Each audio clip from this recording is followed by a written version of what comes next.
Assalamualaikum warahmatullahi wabarakatuh. Di sore hari ini, siang maupun pagi dan malam yang menonton video kali ini, di sini kelompok kami akan mempresentasikan tentang sistem akuntansi rumah sakit yang beranggotakan yang pertama, Mas Hanif Hernanta Utama, NIM W100230002, dan yang kedua Mbak Vivi W100230018, dan yang ketiga adalah saya Raditya Deva, NIM W100230019. Nah, untuk yang pertama kali yaitu pengertian akuntansi rumah sakit. Nah, akuntansi rumah sakit itu adalah suatu kegiatan dari manajemen keuangan. Nah, manajemen keuangan itu sendiri adalah salah satu sasaran pertama yang harus diperbaiki agar dapat memberikan data dan informasi yang mendukung para manajer rumah sakit dalam pengambilan keputusan maupun pengamatan serta pengendalian rumah sakit. Nah, dalam peraturannya, rumah sakit itu dikelompokkan menjadi dua, yaitu yang dikelola oleh swasta atau private hospital. Yang kedua adalah rumah sakit yang dikelola oleh pemerintah atau public hospital.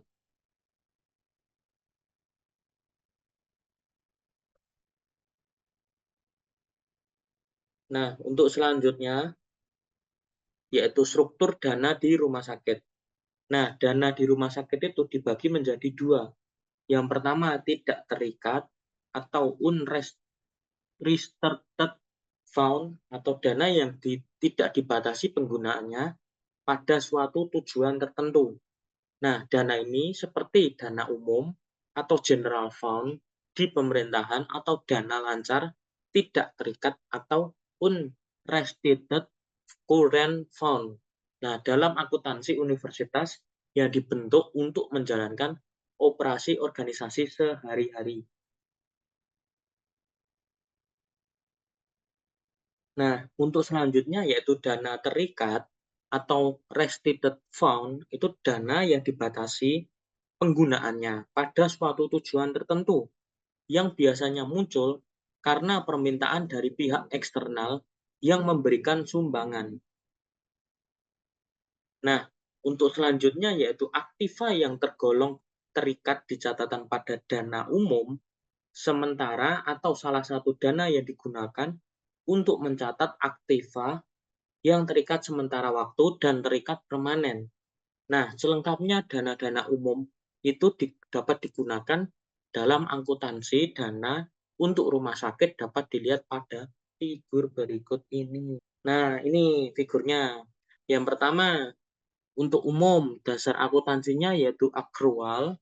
Nah, untuk tujuan khususnya itu adalah pemasukan atau sumbangan contribution transfer dicatat secara langsung dalam dana yang bersangkutan.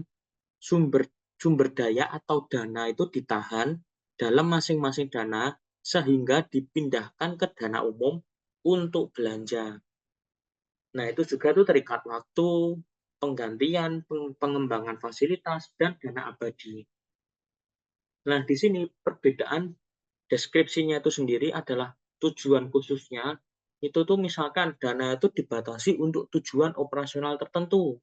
Itu adalah pembatasan dana. Yang kedua, untuk terikat waktunya sendiri, perbedaannya yaitu dana tidak dapat digunakan sampai waktu yang ditentukan oleh pihak sponsor. Nah, selanjutnya yaitu dana itu dibatasi untuk penambahan aktiva tetap. Nah, untuk dana abadi itu yang harus dikelola dan tidak untuk digunakan. Nah, untuk laporan keuangannya sendiri, eh, yaitu ada neraca, laporan operasi, laporan perubahan aktiva bersih, dan laporan arus kas. Nah, untuk selanjutnya yaitu dana umum atau general fund, itu digunakan untuk mencatat sumber daya atau dana yang diterima dan dibelanjakan dalam menjalankan kegiatan operasional utama di rumah sakit. Nah, dalam dana umum itu sendiri, Dewan direksi dari rumah sakit itu dapat menetapkan pembatasan berupa penyisihan atas sumber daya tertentu. Dalam hal ini, dana yang disisihkan tetap dianggap sebagai dana terikat. Namun, pencatatannya harus mencantumkan tujuan penyisihan dana tersebut.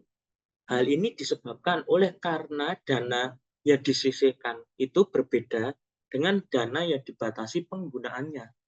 Nah, penyisihan dana itu berasal dari inisiatif internal direksi rumah sakit tersebut.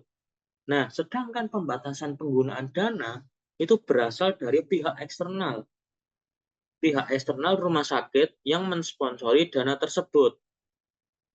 Nah, untuk dana terikat, yaitu dapat digolongkan menjadi kelompok dananya itu atau fund grupnya itu dapat digolongkan sebagai dana terikat digunakan untuk mencatat dana yang penggunaannya dibatasi oleh donor atau pihak yang mensponsori dana tersebut.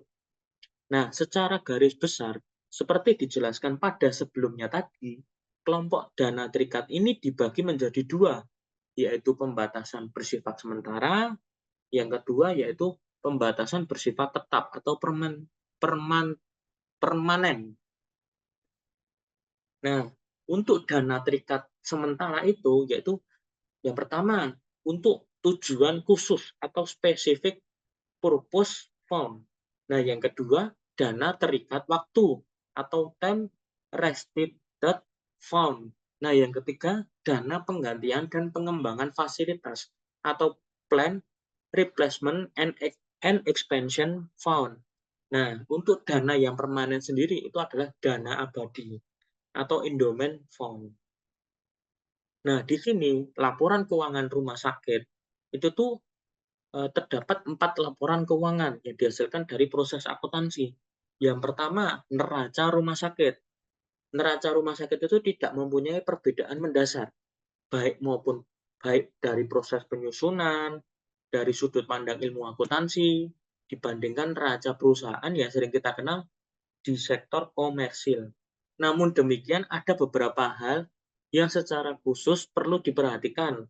Antara lain, yang pertama itu adalah kas. Nah, kas sendiri itu adalah jumlah kas yang tercatat di neraca, tidak termasuk jumlah kas pada dana terikat yang tidak dapat digunakan untuk kegiatan operasi. Misalnya kas yang terdapat pada dana pembangunan dan dana abadi. Nah, ini contohnya, yaitu kas pada tahun 2023 dan pada tahun 2022. Nah, di sini dalam laporannya itu yaitu tentang rumah sakit Hermina, itu tuh kasnya itu menggunakan kas dari bank, misalkan dari Bank Mandiri, BCA, dan lain sebagainya. Nah, untuk yang kedua yaitu piutang. Nah, piutang sendiri itu harus dilaporkan pada jumlah yang diperkirakan dapat direalisasi. Dengan demikian, dibuatlah penyajian tentang penyisihan piutang tak tertagih. Rumah sakit itu biasanya juga memberikan pelayanan sosial, yaitu pelayanan kesehatan cuma-cuma bagi pasien yang dapat menunjukkan bahwa ia itu tidak mampu membayar menurut kriteria yang telah ditetapkan suatu rumah sakit. Nah, untuk piutang dari rumah sakit Hermina itu tuh adalah laporannya sebagai berikut. Misalkan ada pihak ketiga. Nah, di sini nih ada misalkan jaminan sosial atau BPJS, pelanggan korporasi, pasien individu, Kementerian Kesehatan, dan lain sebagainya.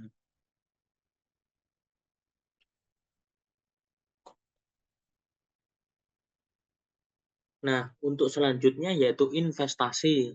Investasi itu awalnya tuh dicatat pada harga perolehan pada saat pembelian atau pada nilai wajar pada saat penerimaan jika investasi itu diterima sebagai pemberian. Nah, hasil dari investasi itu yang tidak dibatasi harus diklasifikasi sebagai perubahan saldo dana pada laporan operasi rumah sakit. Nah, misalkan kalau investasi reksadana di Rumah Sakit Hermina itu sebagai berikut ini ya, yang tersaji di PPT. Yang pertama yaitu pada tahun 2023 yaitu saldo reksadananya 441 dan pada tahun 2022 atau yang lampau itu adalah 462. Nah, di sini terdapat penurunan nilai atas penempatan investasi aset keuangan. Nah, di sini penurunannya pada tahun 2022 terjadi penurunan 21. Nah, yaitu mendapatkan nilai wajarnya yaitu 441 dan pada tahun 2023 yaitu 431 karena penempatan aset wajarnya tadi terjadi penurunan 10. Nah, selanjutnya yaitu aktiva tetap. Nah, aktiva tetap itu tetap dilaporkan bersama dengan akumulasi depresiasi dalam dana umum. Hal ini berbeda dengan kebanyakan entitas pemerintahan yang melakukan pencatatan aktivanya dalam suatu dana atau kelompok dana tertentu.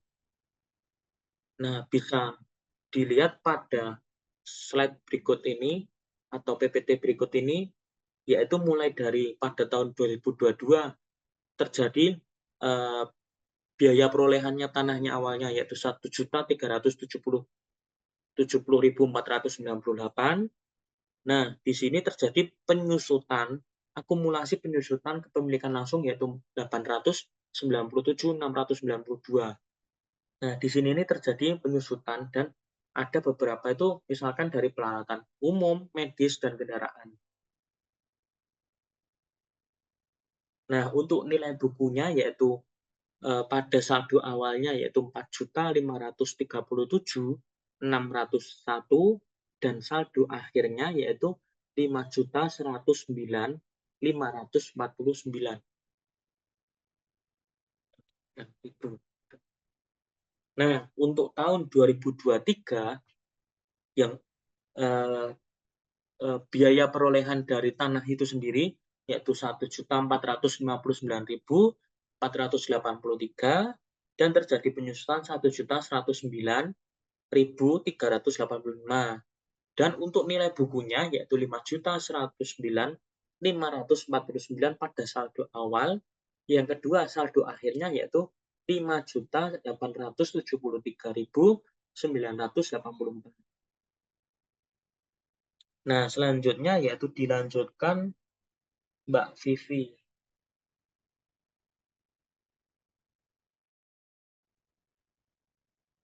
Oke, jadi saya lanjutkan terkait dengan beberapa hal yang perlu diperhatikan. Yang selanjutnya adalah aktiva yang disisihkan.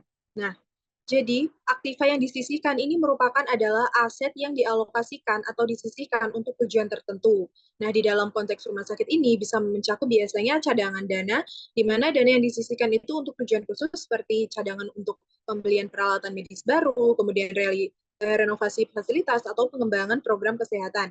Nah, selain itu juga, aktiva yang disisihkan ini nantinya akan memberikan fleksibilitas dalam hal keuangan dan memastikan ketersediaan dana untuk keperluan khusus atau investasi strategis dalam jangka panjang. Nah, di sini bahwa klasifikasi aktiva yang terikat itu diberikan pada dana yang penggunaannya dibatasi oleh pihak eksternal rumah sakit, di mana pihak eksternal ini yang mensponsori adanya dana tersebut. Jadi, aktiva yang ditetapkan untuk tujuan tertentu oleh pihak internal rumah sakit itu dikendalikan sendiri, tidak diklasifikasikan sebagai aktiva terikat atau restricted asset, namun dia dianggap sebagai aktiva yang disisihkan atau limited asset. Nah, di sini aktiva yang disisihkan ini merupakan sumber dana yang sebelumnya dijelaskan sebagai adanya board designated research.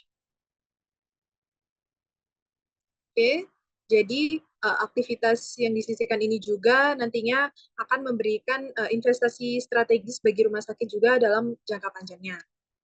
Oke, selanjutnya ini ada utang jangka panjang. Nah, di sini utang jangka panjang itu merupakan kewajiban finansial yang jatuh tempo dalam periode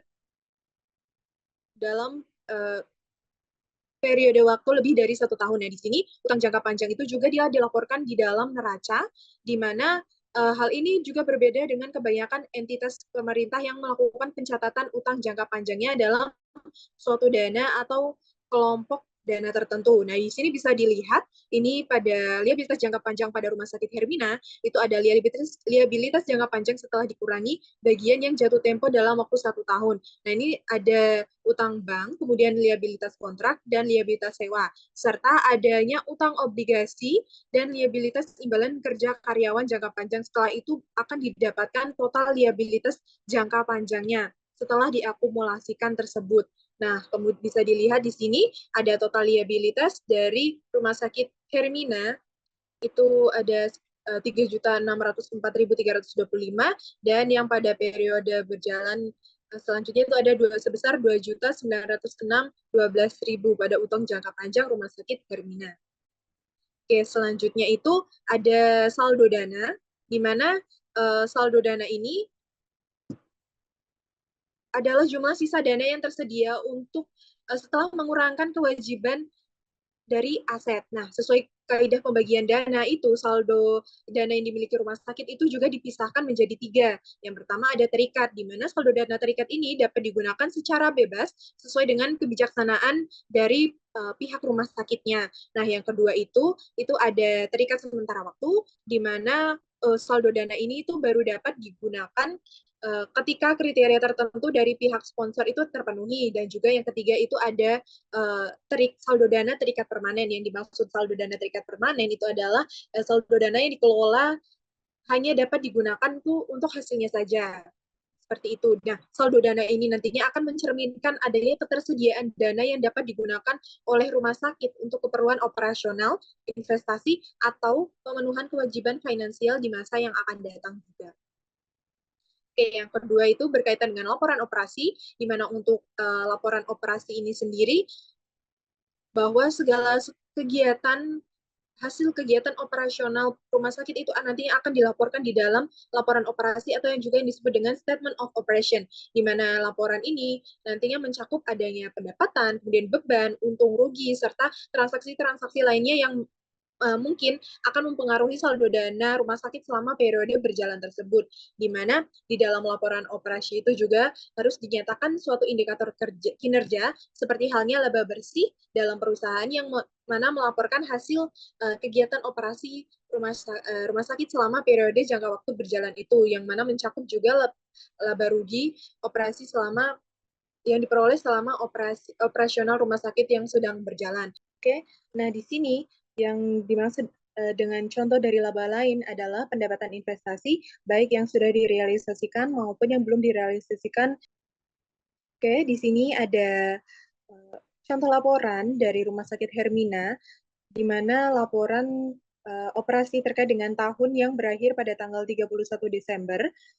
Di sini ada terbagi menjadi 3, yaitu yang pertama ada arus kas dari aktivitas operasi, di mana arus kas pada aktivitas operasi itu sendiri terdiri dari ada penerimaan kas dari pasien, kemudian pembayaran kas kepada pemasok dan pihak lainnya, serta ada pembayaran kas juga kepada karyawan, penerimaan kas lain-lain, kemudian kas yang diperoleh dari operasi, penerimaan penghasilan keuangan, pembayaran biaya keuangan dan administrasi bank, kemudian pembayaran pajak penghasilan badan, dan penerimaan pengembalian pajak. Nah, selain itu juga bahwa ada arus kas dari aktivitas investasi yang berasal dari penjualan aset tetap, perolehan aset lain-lain, serta pelepasan investasi, aset keuangan. Kemudian juga ada arus kas dari aktivitas pendanaan, bisa dilihat di sini, dari baik utang bank, yaitu penerimaan pinjaman serta pembayaran pinjaman, serta perolehan saham tracer, dan juga tambahan modal di setor, kemudian pembayaran utang sewa, dan juga penerimaan utang obligasi, program kepemilikan saham, biaya kepemilikan saham, dan pembagian dividen tunai kepada pengendali serta non-pengendali juga yang ada di dalam pemasok tersebut. Oke, next. Nah, kemudian di sini juga terdapat pos-pos yang perlu menjadi perhatian di dalam laporan operasi itu sendiri. Yang pertama itu ada pendapatan jasa pasien, di mana pendapatan jasa pasien ini dihitung pada jumlah bruto dengan menggunakan tarif standar yang ada di rumah sakit. Jadi, di mana pendapatan yang diperoleh dari layanan kesehatan yang diberikan kepada pasien itu seperti contohnya ada biaya rawat inap, kemudian biaya konsultasi dokter, pemeriksaan medis, dan juga tindakan medis lainnya, di mana itu menjadi salah satu sumber utama pendapatan bagi rumah sakit serta mencerminkan aktivitas operasional inti. Nah, di sini juga jumlah dari pendapatan jasa pasien tersebut nantinya itu akan dikurangi dengan penyesuaian kontraktual yang menjadi pendapatan bersih jasa atas pasien. Kemudian selanjutnya itu ada penyesuaian kontraktual, di mana penyesuaian kontraktual ini asalnya itu dari keterlibatan pihak ketiga dalam proses penggantian pembayaran medis, di mana perusahaan asuransi yang biasanya mengganti kurang dari jumlah tarif standar penuh untuk jasa medis yang disediakan bagi pasien, itu nantinya akan menjadi tanggungan medis itu sendiri atau tanggungan dari asuransi maksud saya. Kemudian meskipun setiap rumah sakit itu memiliki taraf atau tarif standarnya masing-masing untuk jasa yang diberikannya, namun akan tetapi rumah sakit ini nantinya juga menjalin kontrak dengan pembayar sebagai pihak ketiga, di mana rumah sakit itu nantinya akan menerima jumlah pembayaran yang lebih rendah untuk jasa tersebut. Nah, di dalam hal ini bahwa rumah sakit nantinya akan membuat penyesuaian kontraktual dari tarif jasa normalnya. Seperti itu. Di mana penyesuaian pendapatan kontraktual ini nantinya timbul dari perubahan kontrak dari dengan pihak ketiga, seperti perubahan dalam tarif layanan atau perubahan dalam persyaratan pembayaran.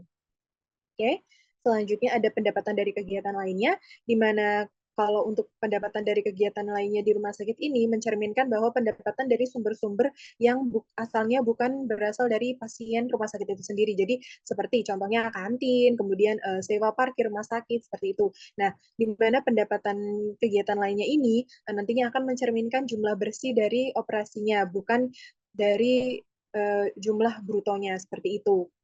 Kemudian pendapatan lainnya ini juga diperoleh dari aktivitas yang terkait dengan operasi rumah sakit, di mana seperti juga selain kantin dan sewa parkir, itu juga dari penyewaan fasilitas, kemudian pendapatan dari penjualan obat-obatan atau perlengkapan medis, dan pendapatan dari program-program spesifik yang ada di rumah sakit lainnya.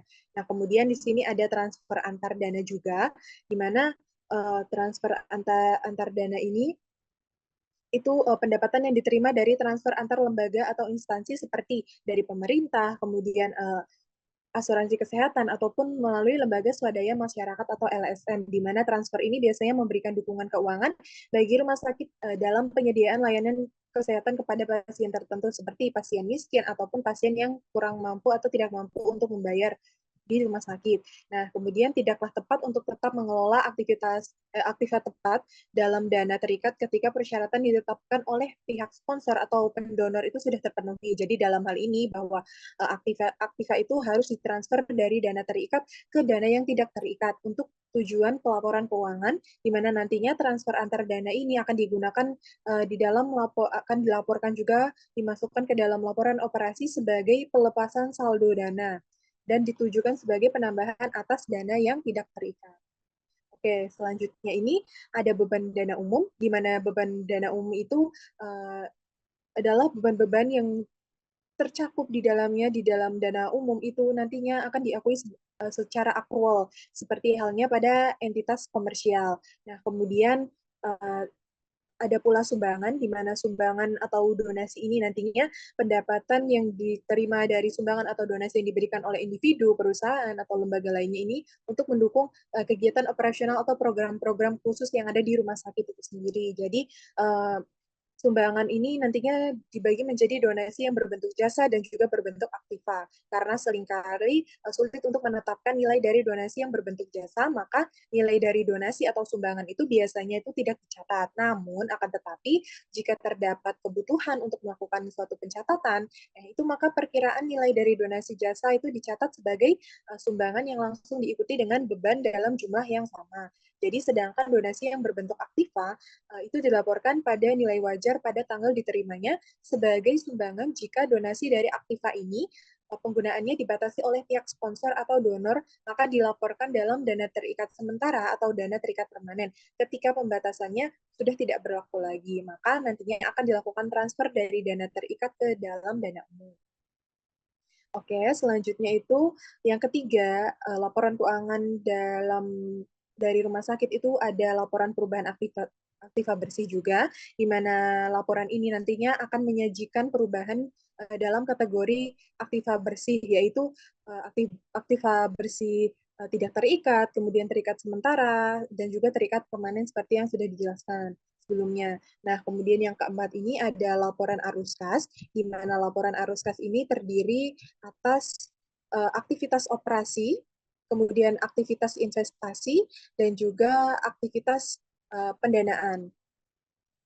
Kalau untuk aktivitas operasi, bahwasanya aktivitas operasi ini mencakup arus kas yang dihasilkan dari kegiatan utama yang menghasilkan pendapatan rumah sakit, seperti contohnya ada pelayanan medis dan juga non-medis. Nah, kemudian kalau untuk yang aktivitas investasi, bahwa itu mencakup arus kas yang berkaitan dengan perolehan pelepasan aset tetap serta investasi jangka panjang lainnya, di mana mencerminkan terkait dengan keputusan rumah sakit terkait dengan investasi dalam aset yang nantinya akan digunakan untuk mendukung kegiatan operasionalnya di masa depan. Serta kalau untuk yang aktivitas pendanaan pada laporan arus kas ini, untuk rumah sakit sendiri itu nanti berkaitan dengan transaksi pendanaan, seperti contohnya penerimaan dan pembayaran kepada kreditur dan juga pemilik ekuitas, di mana mencerminkan bagaimana sih rumah sakit ini nantinya untuk membiayai operasionalnya dan juga kegiatan investasinya, seperti itu. Oke, mungkin cukup sekian terkait dengan bahasan sistem akuntansi rumah sakit dengan mengambil contoh, yaitu adalah Rumah Sakit Hermina. Oke, selanjutnya kita akan melanjutkan terkait dengan bahasan sistem akuntansi rumah sakit dengan mengambil contoh, yaitu dari sistem akuntansi rumah sakit pada Rumah Sakit Umum Dr. Muardi. Oke, jadi yang pertama kita akan membahas terlebih dulu, yaitu terkait dengan landasan pelaporan keuangan rumah sakit, yaitu yang pertama ada dari Undang-Undang Nomor 36 Tahun 2009, yaitu berkaitan tentang kesehatan. Kemudian Undang-Undang Nomor 1 Tahun 2004, yaitu tentang perbendaharaan negara. Kemudian Peraturan Pemerintah Nomor 23 Tahun 2005, yaitu tentang Badan Layanan Umum, dan juga Peraturan Pemerintah Nomor 24 Tahun 2005 tentang standar akuntansi pemerintahan. Kemudian Peraturan Pemerintah Nomor 71 Tahun 2010 tentang standar akuntansi pemerintahan. Permen atau Peraturan Pemerintah Nomor 58 Tahun 2005 tentang pengelolaan keuangan daerah, kemudian Permen Nomor 8 Tahun 2006 tentang pelaporan keuangan dan kinerja instansi pemerintah, kemudian ada Peraturan Menteri Keuangan yaitu Nomor 76 garing PMK garing 05 garing 2008 tentang pedoman akuntansi dan pelaporan keuangan dan badan layanan umum. Kemudian ada juga Keputusan Menteri Kesehatan Nomor 1981 garing Menkes garing SK garing 12 garing 2010 tentang pedoman akuntansi BLU rumah sakit, dan juga ada Peraturan Menteri Dalam Negeri Nomor 61 Tahun 2007 yaitu tentang pedoman teknis pengelolaan keuangan Badan Layanan Umum Daerah. Selain itu juga ada SAK etap dan juga peraturan perundang-undangan yang relevan dengan laporan keuangan, serta yang terakhir yaitu adalah Peraturan Menteri Dalam Negeri Nomor 16 Tahun 2016 tentang pengelolaan barang daerah. Selanjutnya terkait dengan perubahan lingkungan. Nah, untuk cakupan perubahan lingkungan yang ada di Rumah Sakit Umum Daerah atau RSUD itu terdiri dari SKPD, yaitu Satuan Kerja Perangkat Daerah, dan juga Badan Layanan Umum atau BLU, atau Badan Layanan Umum Daerah atau BLUD. Nah, ini mempengaruhi fleksibilitas pengelolaan keuangan dan juga konsekuensi akuntabilitas. Di mana di sini untuk perubahan lingkungan kemudian SKPD dan BLU, bahwa RSUD itu menghadapi tuntutan untuk meningkatkan kualitas pelayanan kesehatan seiring dengan perkembangan teknologi dan peningkatan ekspektasi masyarakat. Nah, di sini SKPD atau Satuan Kerja Perangkat Daerah ini bisa dilihat pada gambar bahwa merupakan suatu unit kerja pemerintah daerah yang mengelola berbagai sektor, yaitu seperti kesehatan, pendidikan, dan infrastruktur. Nah, dengan adanya reformasi birokrasi, SKPD ini nantinya dituntut untuk lebih responsif dan juga transparan dalam pengelolaan anggaran serta pelaporan kinerja rumah sakit. Nah, kemudian di sini ada BLU atau BLUD, di mana Badan Layanan Umum atau Badan Layanan Umum Daerah, di mana di sini diberikan fleksibilitas dalam pengelolaan keuangan untuk meningkatkan pelayanan publik mereka. Nah, mereka ini BLU atau BLUD nantinya akan beroperasi dengan prinsip bisnis namun tetap non-profit seperti itu. Nah, tujuan utama BLU atau BLUD ini adalah untuk meningkatkan efisiensi dan juga efektivitas pelayanan publik tanpa dibatasi oleh prosedur administrasi. Nah, kemudian di sini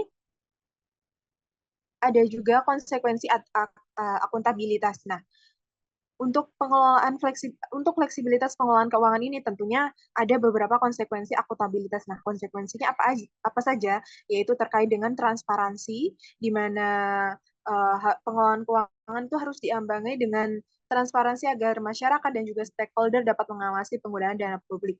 Selain itu, nantinya juga ada pelaporan keuangan di mana rumah sakit umum daerah, kemudian SKPD, BLU atau BLUD nantinya akan diwajibkan untuk menyusun dan juga menyajikan laporan keuangan yang akurat tepat waktu sesuai dengan standar akuntansi pemerintah.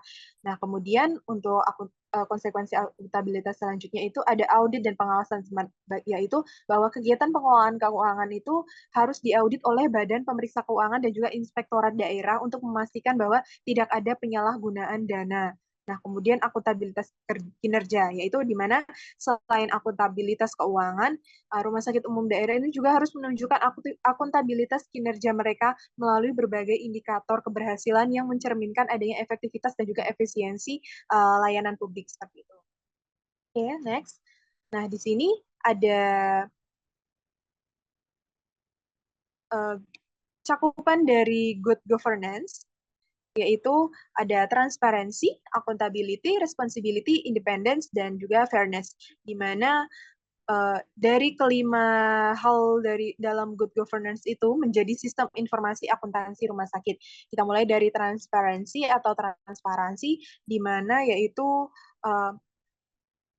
dalam akses informasinya itu harusnya menyajikan atau memungkinkan penyajian data keuangan yang secara real time dan juga mudah diakses oleh berbagai pihak yang berkepentingan, di mana harus menyediakan laporan keuangan yang rinci dan juga terstruktur, dan juga rumah sakit umum daerah ini juga harusnya laporan keuangannya itu memudahkan para pemahaman oleh manajemen, auditor, dan juga pemangku kepentingan lainnya yang ada di rumah sakit tersebut. Nah, kemudian juga terkait dengan accountability. Nah, untuk good governance yang berikutnya terkait accountability atau akuntabilitas, yaitu bahwa sistem ini nantinya akan membantu memastikan bahwa laporan keuangan itu sesuai dengan standar akuntansi yang berlaku seperti PSAK atau pernyataan standar akuntansi keuangan ataupun standar internasional yang berlaku. Nah, kemudian di sini untuk responsibility atau tanggung jawab, bahwasanya sistem ini dalam good governance dalam rumah sakit umum daerah itu harus menyediakan alat untuk memantau kinerja keuangan dan juga operasional itu secara berkala, serta membantu manajemen itu untuk bertanggung jawab atas pencapaian target dan juga penggunaan sumber dayanya, serta mengelola risiko keuangan dan operasional, dan juga memastikan rumah sakit itu bertanggung jawab dalam mengelola risikonya. Kemudian independence ada atau kemandirian.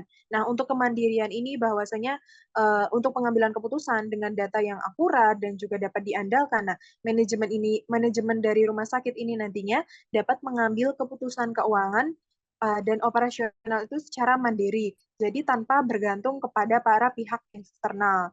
Nah, jadinya sistem ini nantinya memungkinkan rumah sakit itu untuk menyusun dan juga melaporkan laporan keuangan itu secara mandiri sesuai dengan regulasi atau peraturan yang sudah berlaku. Dan yang terakhir ini terkait dengan good governance, yang kelima itu ada fairness, di mana fairness ini atau keadilan itu bahwasanya membantu memastikan distribusi sumber daya rumah sakit itu secara adil dan juga merata berdasarkan kebutuhan dan prioritas yang secara objektif. Nah, kemudian juga rumah sakit itu dapat menetapkan kebijakan tarif dan juga pelayanan yang adil bagi seluruh pasien itu seperti apa, termasuk bagi pasien atau masyarakat warga yang sakit itu bagi mereka yang memang kurang mampu seperti itu. Dan juga sistem informasi akuntansi rumah sakit kita menghindari diskriminasi atau perlakuan tidak adil. Oke, next. Nah, selanjutnya itu terkait dengan pengguna laporan keuangan. Nah, di sini laporan keuangan akan dianalisis dan juga diinterpretasikan oleh pengguna laporan keuangan. Nah, di sini laporan keuangan rumah sakit itu yang menggunakan ada pihak eksternal dan juga pihak internal. Untuk pihak eksternal sendiri itu ada pemerintah, masyarakat, dan donatur. Nah, untuk pemerintah sendiri itu mereka menggunakan laporan keuangan rumah sakit itu untuk pengawasan dan regulasi, memastikan bahwa rumah sakit ini nantinya patuh terhadap peraturan dan juga standar akuntansi yang sudah berlaku. Nah, kemudian juga pemerintah ini nantinya akan mengevaluasi terkait dengan kinerja rumah sakit itu berdasarkan laporan keuangan untuk menentukan nih apakah rumah sakit tersebut beroperasi secara efisien dan efektif. Nah, untuk masyarakat sendiri bahwasanya nanti masyarakat ini dapat menilai bagaimana rumah sakit itu mengelola dana publik dan juga sumbangan yang diterima oleh rumah sakit itu. Nah, serta sejauh mana nantinya rumah sakit itu bertanggung jawab atas penggunaan dana tersebut. Kemudian masyarakat juga bisa menggunakan yaitu bagi pasien dan juga calon pasien itu menggunakan laporan keuangan rumah sakit untuk menilai kesehatan finansial atau kesehatan keuangan rumah sakit itu seperti apa. Kemudian dapat mempengaruhi keputusan masyarakat itu untuk menggunakan layanan di rumah sakit tersebut atau tidak. Nah, kemudian juga untuk donatur. Nah, kalau untuk donatur, nantinya donatur ini akan melihat dari laporan keuangan rumah sakit itu untuk menilai pertimbangan-pertimbangan donasi uh, untuk menilai stabilitas, kestabilan keuangan, dan juga efisiensi penggunaan dana di rumah sakit itu sebelum memberikan donasinya. Nah, kemudian juga donatur itu memerlukan laporan keuangan rumah sakit untuk memastikan bahwa dana yang mereka sumbangkan itu digunakan sesuai dengan tujuan yang sudah disepakati. Nah, di sini juga ada pihak internal. Pihak internal itu ada manajemen untuk perencanaan, kemudian pengendalian, evaluasi, dan pengambilan keputusan. Di mana untuk perencanaan tentunya manajemen untuk perencanaan ini bahwa manajemen rumah sakit ini nantinya menggunakan laporan keuangan untuk merencanakan anggaran, kemudian mengalokasikan sumber daya, dan juga mengendalikan pengeluaran. Kemudian untuk evaluasi dan juga pengambilan keputusan bahwa manajemen nantinya itu dapat mengevaluasi nih efisiensi operasional rumah sakit itu seperti apa dengan membandingkan kinerja aktual dengan anggaran yang sudah direncanakan. Serta informasi keuangan itu nantinya bisa digunakan untuk merencanakan strategi jangka panjang serta memastikan keberlanjutan keuangan rumah sakit itu di masa depan seperti apa.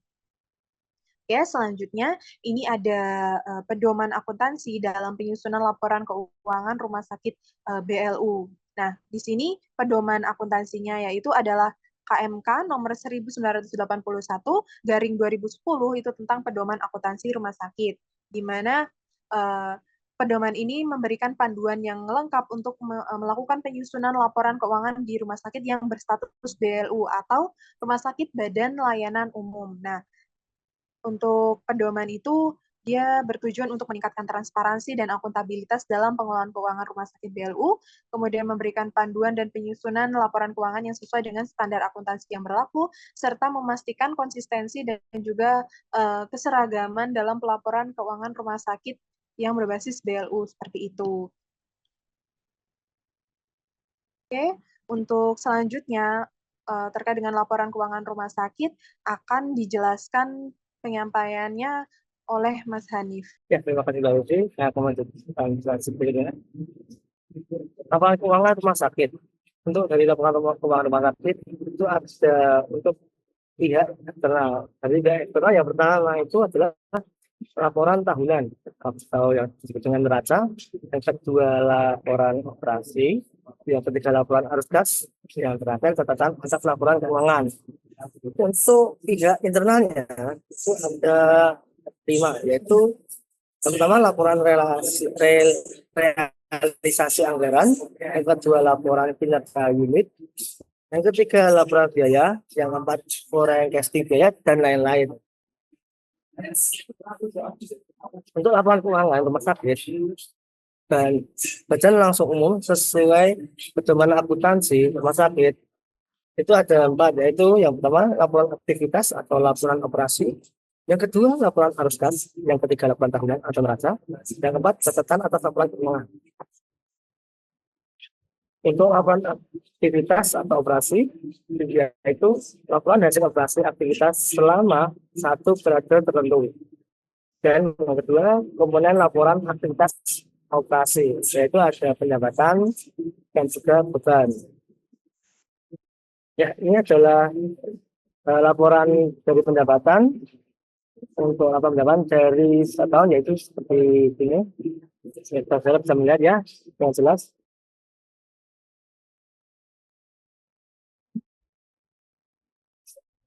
Ya, berikutnya adalah sumber pembiayaan atau anggaran. Untuk anggaran belanja rumah sakit berasal dari berbagai sumber, antara lain berasal dari pendapatan rumah sakit yang dipergunakan langsung dari bagian layanan umum daerah dan APBD provinsi dari SKPD serta berasal dari APBN. Berikut rincian asal sumber pembiayaan rumah sakit seperti yang disajikan pada tabel di bawah ini. Ya, berikut adalah tabel pembiayaan anggaran dari tahun 2016 sampai 2023. Mungkin sudah jelas.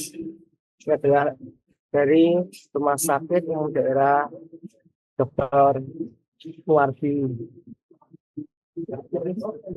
Berikutnya laporan arus kas. Itu apa kan yang menunjukkan arus kas keluar dan arus kas masuk di rumah sakit.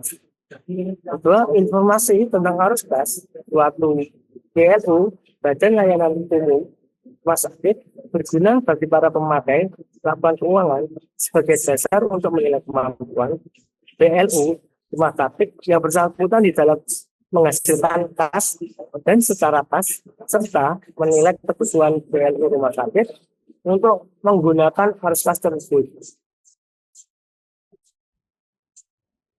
Elemen laporan keuangan. Untuk elemen laporan keuangan ini ada tiga. Yang pertama yaitu pendapatan. Itu adalah sumber daya yang dikuasai oleh rumah sakit sebagai akibat peristiwa masa lalu yang diharapkan akan memberikan manfaat di masa yang akan datang bagi rumah sakit. Yang kedua, belanja, yaitu hutang yang ada pada rumah sakit saat ini ditimbulkan karena adanya peristiwa di masa lalu. Hutang ini menyebabkan kewajiban bagi rumah sakit untuk melakukan pembayaran di masa yang akan datang. Yang ketiga, penyerapan anggaran. Itu ada dua. Yang pertama, merupakan sumber penggalangan dana yang berasal dari donatur dan dari hasil operasional rumah sakit. Yang kedua, ekuitas itu merupakan selisih antara aset dan kewajiban. Ya, berikut adalah situs transaksi rumah sakit. Yang pertama, itu dari peristiwa ekonomi atau transaksinya. Lanjut ke bagian situs pendapatan, ada lagi situs pengeluaran, ada situs pelayanan, dan situs keuangan. Setelah itu dilanjutkan kepada situs pelaporan keuangan. Setelah dari situs pelaporan keuangan, langsung ke laporan keuangannya. Untuk situs transaksi di rumah sakit itu ada yang pertama situs pendapatan, yang kedua situs pengeluaran, yang ketiga situs produksi atau pelayanan. Untuk situs pendapatan itu terkait dengan pemberian jasa pelayanan rumah sakit pada pasien atau pihak lain dan penerimaan pembayaran pasien atau tagihan dari pihak lain. Untuk yang kedua, situs pengeluaran. Untuk situs pengeluaran terkait dengan pengadaan barang dan atau jasa dari pihak lain dan pelunasan utang dan kewajibannya. Lalu yang ketiga, siklus produksi atau pelayanan. Siklus produksi dan pelayanan itu terkait dengan transformasi sumber daya rumah sakit menjadi jasa pelayanan rumah sakit. Berikutnya reformasi pelaporan keuangan rumah sakit daerah. Pertama, kas basis pada aktual basis. Untuk dasar hubungan, itu yang pertama terdapat pada UU nomor 17 tahun 2003 tentang keuangan negara. Yang kedua, PP nomor 71 tahun 2010 tentang standar akuntansi pemerintahan. Untuk yang ketiga, KMK nomor 1991 tahun 2010 tentang pedoman akuntansi jalan umum rumah sakit. Untuk yang terakhir, Permendagri nomor 61 tahun 2007 tentang pedoman teknis pola pengolahan keuangan dan layanan umum daerah. Ya, berikutnya adalah cost recovery. Untuk cost recovery adalah nilai dalam pasien yang menunjukkan berapa besar kemampuan pendapatan rumah sakit untuk biaya operasionalnya. Dalam hal ini membedakan antara cost recovery parsial dan cost recovery total. Untuk cost recovery parsial adalah pendapatan BLUD atau seluruh pendapatan operasional BLUD dibandingkan dengan belanja BLUD atau penjumlahan seluruh belanja BLUD, yaitu biaya operasional yang terdiri dari biaya pelayanan, biaya administrasi umum, dan biaya investigasi. Untuk cost recovery total adalah pendapatan BLUD, yaitu dari seluruh pendapatan operasional BLUD dibandingkan dengan pembelanjaan atau penjumlahan seluruh belanja dari Rumah Sakit Umum Daerah Dr. Muardi, yaitu dari SKPD plus BLUD, yaitu biaya operasional yang terdiri dari biaya pelayanan, biaya umum, dan biaya investasi. Itu adalah model cost recovery parsial pada Rumah Sakit Umum Daerah Dr. Muardi tahun 2023.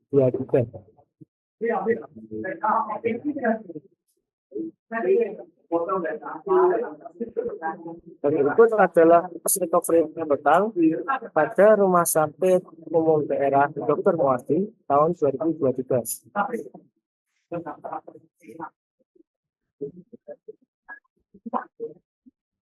Dan kemudian apakah ada pertanyaan untuk saudara-saudara?